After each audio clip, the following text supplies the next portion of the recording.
வேலூர் மாவட்டம் காட்பாடி தொகுதியில் எந்த நிகழ்ச்சி நடந்தாலும் கலந்துக்கும் அமைச்சர் துரைமுருகன் உடல்நிலையை காரணம் காட்டி திமுக முப்பெரும் விழாக்கு வரலையாம். ஆனால் இன்விடேஷனில் துரைமுருகன் தலைமையில தான் நிகழ்ச்சின்னு அடிச்சிருக்காங்க. துரைமுருகன் வராமல் புறக்கணிப்பு செஞ்சதுக்கும் திமுகவோட முப்பெரும் விழா மேடையில் சீனியர் லீடர்ஸ் இல்லாமல் போனதுக்கும் செந்தில் பாலாஜி தான் காரணம்னு சொல்லியிருக்காங்க. செந்தில் பாலாஜியும் அசோக்கும் சேர்ந்து தான் மாநாட்டையே நடத்தியிருக்காங்க. இந்த கரூர் மாநாட்டுக்கான செலவு கணக்கையெல்லாம் கேட்டால் மிரண்டு போயிடுவீங்க. அதனால தான் சீனியர்ஸ் ஒதுங்கிட்டாங்கன்னு சொல்கிறாங்க. கரூர் திமுக நிகழ்ச்சியில் ஸ்டாலின் சிறப்புரை, ஸ்டாலினுக்கு கார் டிரைவராக இருந்த டிஆர் பாலு தலைமை, ஸ்டாலினோட மகன் உதயநிதி ஸ்டாலின் முன்னிலை, ஸ்டாலினுக்கு உதவியாக இருக்கும் செந்தில் பாலாஜி வரவேற்புரை, இதுக்கு பேர் தான் கட்சி கூட்டமானு கேட்டு கொதிச்சு போயிருக்காங்க திமுக சீனியர்ஸ். இதே திமுக தலைவர் ஸ்டாலின் முன்னாடி கரூரில் தேர்தல் பரப்புரை செய்யும் போது செந்தில் பாலாஜி பற்றி பேசினதை எல்லாரும் மறுபடியும் நினைவுக்கு கொண்டு வந்திருக்காங்க. இந்த மாவட்டத்தில் ஒருத்தர் இருந்தார், அமைச்சர் செந்தில் பாலாஜி. அவரை பத்தி சொல்ல வேண்டிய அவசியமே இல்ல. பாலாஜியினுடைய தம்பி இந்த கரூர் மாவட்டத்தை தன்னுடைய கட்டுப்பாட்டில் வச்சிருக்கிறாரு. கட்டுப்பாடுனா கொள்ளையடிக்கிறதுல, ஊழல் செய்யறதுல, லஞ்சம் வாங்குறதுல, அந்த கட்டுப்பாட்டில் வச்சிருக்கிறாரு. சட்டமன்ற எதிர்க்கட்சி தலைவரான அதிமுக பொதுச் செயலாளர் எடப்பாடி கே பழனிசாமி தன்னோட பேட்டியில செந்தில் பாலாஜி வீடியோ போட்டு காட்டி பல கேள்விகளை கேட்டிருக்காரு. அது மாதிரி நிறைய இருக்குது. இப்படிப்பட்டவரை யார் சொன்னது?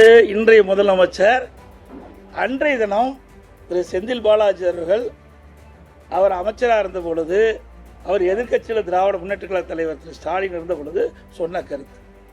இப்போ அதுக்குள்ளேயே புனிதமாயிட்டாரா? அவரே ஊழல்வாதின்னு சொன்ன பிறகு அந்த ஊழல்வாதிக்கு இவர் எப்படி அமைச்சர் கொடுத்தாரு? ஆனா இப்ப செந்தில் பாலாஜி பத்தி அதே கரூர்ல திமுக பிரச்சார கூட்டத்துல பேசின திமுக தலைவர் ஸ்டாலின் செந்தில் பாலாஜி ஆஹா ஓன்னு புகழ்ந்து பேசியிருக்காரு. முப்பெரும் விழாவை கரூர்ல நடத்த வேண்டும் என்று அனுமதி கேட்டு அருமை சகோதரர் செந்தில் பாலாஜி அவர்கள் என்னிடம் வந்தார். நானும் ஒப்புதல் அளித்தேன். பொதுக்கூட்டம்னு சொல்லிட்டு மாபெரும் எழுச்சி மாநாட்டையே இங்க ஏற்பாடு செஞ்சிருக்கிறார் செயல் வீரர் செந்தில் பாலாஜி அவர்கள். மேற்கு மண்டலத்தில் எதிரிகளுக்கெல்லாம் ஒரு சிம்ம சொப்பனமாக இருக்கக்கூடிய நம்முடைய செந்தில் பாலாஜி அவர்கள். செந்தில் பாலாஜிக்கு ஸ்டாலினும் ஸ்டாலின் குடும்பமும் கொடுக்கிற முக்கியத்துவம் திமுக தலைவர்களுக்கு பிடிக்கல. திமுக மீட்டிங் நடந்தா கட்சி வரைக்கும் தொண்டர்கள் இருப்பாங்க. ஆனா செந்தில் பாலாஜி நடத்தின திமுக மீட்டிங்ல ஸ்டாலின் உரை பேசும்போதே மக்கள் கூட்டம் கூட்டமா கலைஞ்சு போயிட்டாங்க.